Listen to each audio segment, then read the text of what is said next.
I know this is probably gonna come across as out of left field for some people, but I know there are some within my viewer base who have been wanting to know what my thoughts are on the subject, so I figured I'd just make a video to get it out of the way. So, what are my current thoughts on The Rise of Skywalker as its release day approaches? Well, considering you've seen the title of the video, you probably have some idea. But the least I can do is try to go into more detail. Following my review of The Last Jedi, I've been holding my breath on how exactly Episode 9 is gonna come out. I wasn't against it, but I wasn't exactly for it either. On one hand, I can't exactly have a verdict on something I haven't watched and wanted to try and remain optimistic. But on the other, Episode 8 was really bad. Like, a special kind of bad.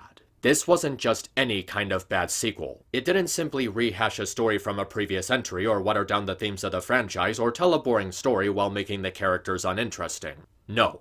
This was a sequel that destroyed the lore, the overall plot, the storyline of the previous movies, the characters, the tension, and literally its own universe. This movie damaged the reputation of the series in a way that the prequels wish that they could. Not only that, but there was a part of me that was skeptical about how Episode 9 was gonna play out. When you break a story as badly as how The Last Jedi did it, how do you fix that? Any hype I might have had for Episode 9 just ultimately faded over time. And maybe it's just me, but getting through Episode 8 was extremely exhausting. Even as the trailers were coming out, they didn't really feel like anything all that special. They weren't good or bad, they just felt like something that was kind of there. I heard that there were actually leaks of the movie coming out. The thing is, I haven't been keeping up with the leaks because I don't want to see them. I wanted to avoid spoilers because I was hoping to be as unbiased as possible, and until the movie comes out, we don't really have any way of knowing if these leaks are legit. Leaks have been shown to be wrong in the past, and I don't really want them to be a distraction. But eventually, there was the final trailer and the infamous Flying Troopers clip that were released recently, both of which served as really big turnoffs for me. Let's start with the "they fly now" moment. This gave me flashbacks to Episode 8 that were not very promising.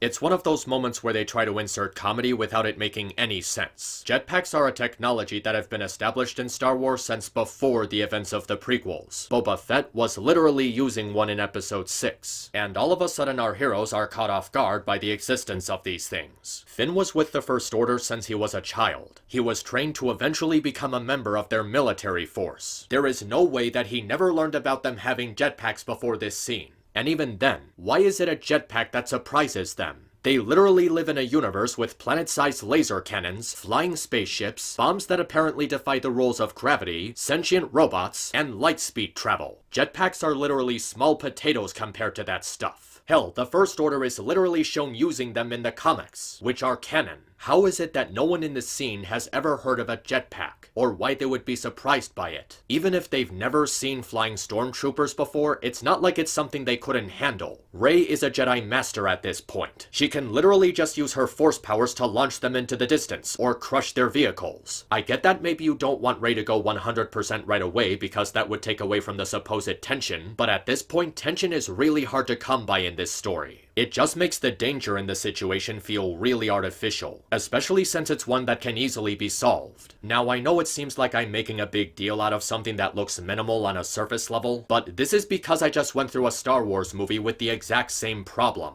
The Last Jedi also has a lot of little moments that didn't seem like a big deal. However, when you look at these moments more thoroughly, they lead into much bigger and bigger problems that are impossible to ignore. And suddenly, something that might seem minimal ends up becoming a very macro problem. Need more proof? Then how about we take a look at the final trailer? Before this trailer came out, I was willing to hold my breath on how Episode 9 would come out. But after seeing this, it really doesn't look very good. I know some people might say you shouldn't judge something before it releases, but as Pumbaa would say, first impressions are very important, and this trailer still acts as an impression for how this movie will turn out. And this is by and large not a very good impression. The first thing we see is apparently Rey going through some kind of training. But why is Rey receiving training now? By the end of The Last Jedi, she was already powerful enough to defeat Kylo twice without any sort of training whatsoever. It's like they're trying to address people's criticisms of Rey being a Mary Sue, but this is something that should have happened in the second movie. Now that Rey is so overpowered without having to prove anything, it makes no sense that she's only now receiving training. And hello, where the hell did all of these Resistance fighters come from? Last I checked, the Resistance was all but annihilated over the course of 2 movies. The Starkiller blew up a shitload of planets associated with the Republic, and by the end of Episode 8, there was like 20 guys left fighting with Rey and Finn. Even with the excuse of a time skip, I find it pretty hard to believe that there'd be this many people fighting in support of the Resistance after the Order completely fucked their shit up. They created technology so much more advanced than the original Empire and have imposed an even greater threat than they ever did. Why would anyone be supporting the side that's clearly losing here? I know I brought up how the bad guys were defeated twice, which took away from the tension, but you still have to question the logic in this situation. It still conflicts with the consistency based on episode 8. It starts with telling us the Resistance was all but wiped out, but then later we find out they actually did have remaining allies, but then we find out they were too scared to help out. And now all of a sudden they have these huge groups of people helping them out, like entire fleets populated by thousands of people. What is with this back and forth of the Resistance not having allies, but then suddenly having allies in the next scene? And now, this trailer apparently wants to convince me that there's chunks of the original Death Star still intact, and even large enough to support the setting for an epic final battle. And I just need to ask, how? How exactly is this possible? That thing was blown into oblivion twice. It was literally demolished into space dust. Like, there should be nothing left. How the hell are there still giant chunks of the Death Star left? And how are they here? Was there really just a piece that somehow didn't get affected by the explosion that somehow drifted into the far reaches of space until it entered the atmosphere of a random planet and it just happened to land in the ocean? It just boggles my mind how this is possible. The Death Star was fucking annihilated. It was practically dematerialized. Even if there was a piece that wasn't demolished by the explosion, it wouldn't be this fucking big. Hell, the chunk that survived is apparently so big that Palpatine's throne room is still intact. And this is probably just a me thing, but I honestly find it embarrassing that they're putting so much effort into making Kylo Ren intimidating. Like he's actually supposed to pose a threat to Rey after she beat him twice in a row. Seriously, give me a reason. Why should Rey feel intimidated by this guy if he keeps losing to her? This is like Ash Ketchum feeling threatened by Team Rocket after 22 years of kicking their ass. It just doesn't work anymore. And then we have what I think is the worst thing about this trailer. The fact that they brought Palpatine back from the dead right out of the blue at the 11th hour because they have no one else to fight. We get a bunch of dialogue from him where he tries to sell us the idea that everything is coming together. Like, everything is coming together to his will. This is fucking ridiculous. I get that Palpatine was a master manipulator, but there's no way that he was planning things this far in advance. There's no way he planned on Anakin betraying him, someone creating the First Order and trying to rule the galaxy in his place, or this entire string of events leading to Episode 9. He would have no way of knowing that everything was going to happen exactly how it ended up happening. And that's not even the biggest problem. By making it that Palpatine was secretly behind everything, that he was somehow pulling the strings on absolutely every single thing that's been leading up to this moment, it makes everything that our heroes had been working for to bring peace to the galaxy completely pointless. Anakin sacrificing himself was pointless because it was all part of Palpatine's plan. The fall of the original Empire was pointless because it was all part of Palpatine's plan. The accomplishments of Luke, Han, and Leia are all pointless because they were all part of Palpatine's plan.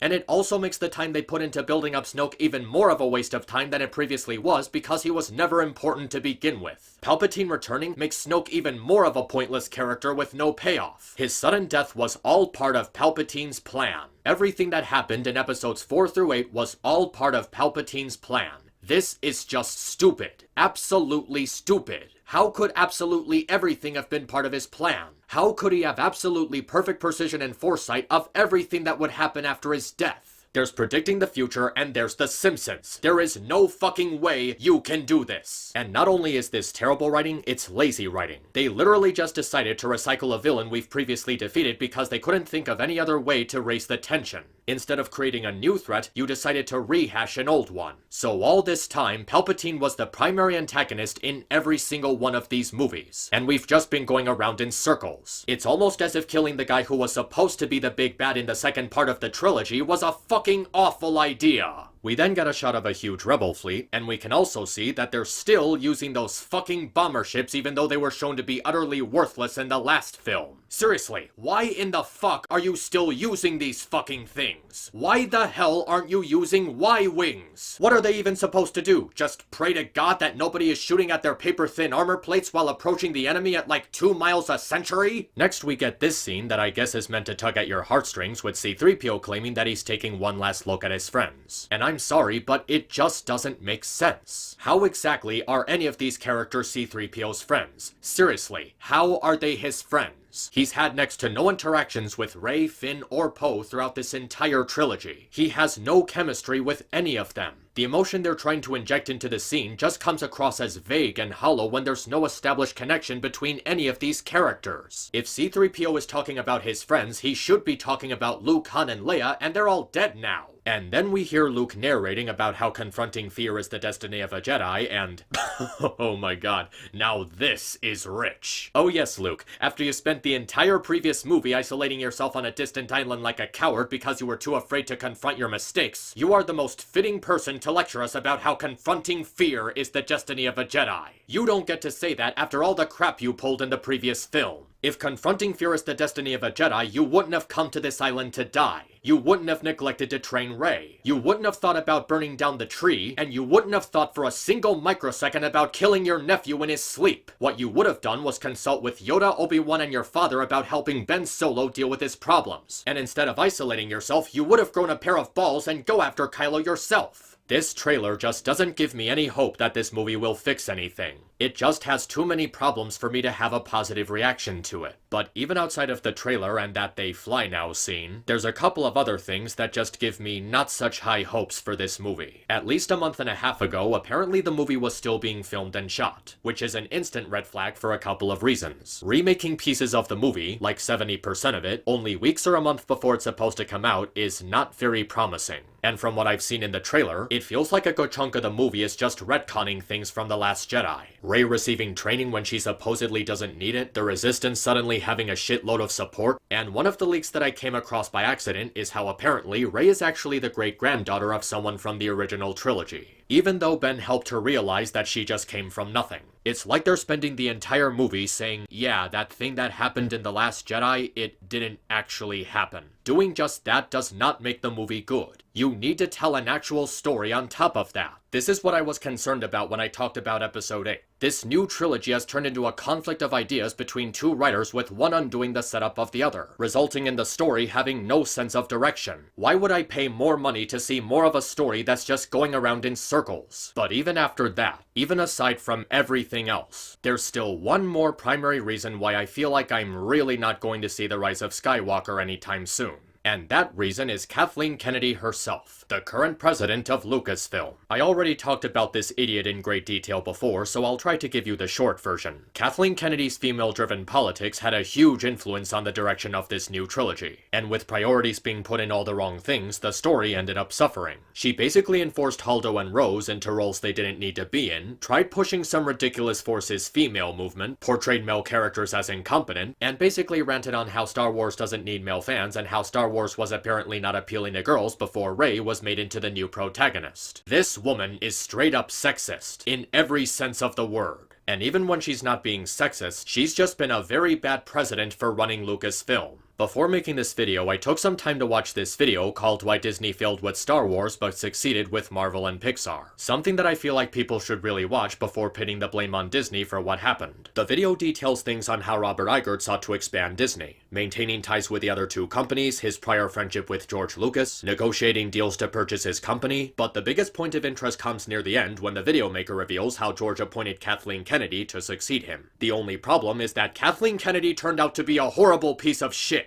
She had no experience in running a studio or any prior relationship with the Star Wars name, and when she was given a chance to stand up for Lucas's vision, she did nothing of the sort. Instead, she thought it would be a good idea to take the trilogy George had in mind and replace it with a different one that would be heavily saturated in intersectional politics. She was clearly more interested in her political ideology and how it would be presented in the new films. She's the one who hired Rian Johnson to write The Last Jedi and didn't bother to give any sort of oversight to how he was writing the story, in a way that would prevent inconsistencies with the previous films. As a matter of fact, she gleefully backed everything Johnson did with Episode 8 and didn't care how much it was going to piss people off. She was more concerned with pushing her politics and making Star Wars more appealing to women than telling an actual story. And what a shock, people were unbelievably upset with how Episode 8 went against everything that made Star Wars what it was. You see, Kennedy being placed in charge was a last-minute decision by Lucas, and if everything that followed is any indication, she was the worst possible person to be appointed the position. Kathleen Kennedy had no business running Lucasfilm. And what she's done with Star Wars is irresponsible and careless. And the more I think about it, the more I feel like I've discovered the true reason why I'm not gonna see this movie. It's because I don't want any more of my money being handed over to this stupid fraud. I legitimately don't want to reward Kathleen Kennedy for the terrible job she's done running this company and helping to create this directionless trilogy. She has shown very clearly at this point that she has no respect for this franchise, its fans, and the culture it helped create. Granted, Rian Johnson wrote the movie, but her influence was a huge factor for why it ended up being so bad. She's the president of the company, the one with the final say on everything that goes on, and she just allowed all of this to happen. Not only does Kennedy have no respect for Star Wars, but she has no actual knowledge of it or how important it actually is. Both she and Rian Johnson demonstrated this very clearly in so many different ways. Whether it was their willingness to retcon long-established storylines and character personalities, portraying characters based on their gender, fucking up how lightspeed works for the sake of a screensaver, Kennedy pushing her feminist-driven politics, Johnson glorifying himself as a brilliant artist, or their active lies towards the people about the crap they've been spoon-feeding people. I just can't in any good faith support the rise of Skywalker while Kennedy is still in charge of everything.